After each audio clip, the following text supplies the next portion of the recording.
Let's get you to the United Kingdom. British Prime Minister Theresa May fighting big time with the hard left Labour Party. Watch. Undermining faith in our democracy. Every opposition party politician came out of those meetings with the same response. Contrary to what the Prime Minister's just said, there was no flexibility, there were no negotiations, nothing has changed. That is the hard left Labour leader, Jeremy Corbyn. Now, this is all about Theresa May's Plan B for the UK's divorce from the European Union. The British exit from the EU is still just 2 months away. Still no plan in place for how it will happen. Germany's Angela Merkel getting worried. Now a change of attitude. Angela Merkel is saying, hey, EU, lighten up, be more flexible with Great Britain. Joining me now is the host of The Next Revolution, Steve Hilton. Steve, I got to tell you, this was the thing to watch today. Theresa May really took it to Jeremy Corbyn and fought back. Hadn't seen that in a while, Steve.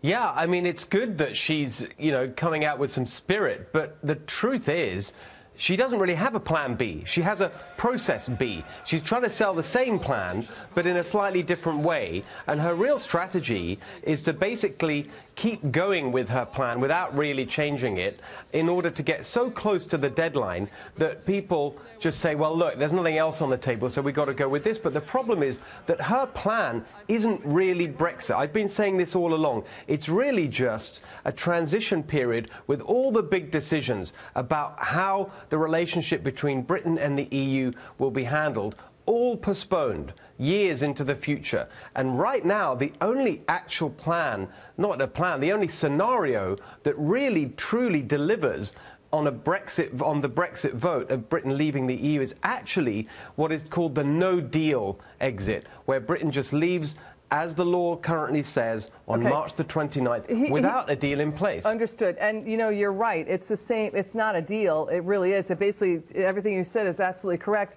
The change today was that Theresa May looks like she now will not deal with the Labour Party and the hard left and try to deal with the opposition. She's going to work with her Tory backbenchers, including Jacob Rees-Mogg and the Conservatives, who could say, you know what, leave the EU, get it done. We know that the markets got hit hard the day of the Brexit vote, but it would end up having England being one of 50 other countries that trade with the EU. That's not really that bad of a thing.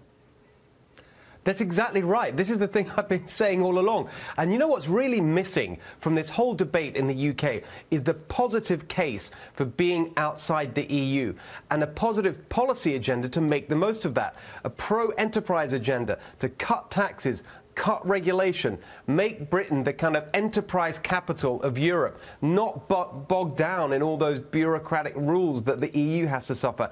And that case just isn't being made at the moment. They're all so kind of inward-looking, looking at these kind of the worst-case scenarios. Yeah, no one's out there saying this is a great thing. Steve, you know who's making the case that you're just talking about slow growth? It's the Yellow Vest protesters. They gathered in Paris over the weekend for their 10th straight weekend of protests and fighting. I mean, Steve, this is still going on. You got to imagine people in England are looking across the channel and saying, we ain't you, France. We're happy. We're not.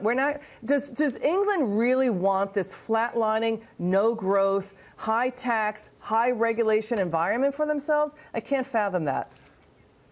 It's unbelievable, isn't it? But the truth is that actually the reason that might happen is because of exactly what the Yellow Vest protest is about, which is the people who've been left out, the people who've been left behind.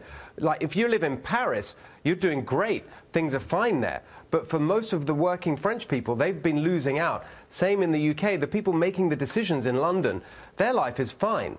And so that's why they're okay with the status quo. But those Yellow Vest protesters, they want change, just like the Brexit voters wanted change.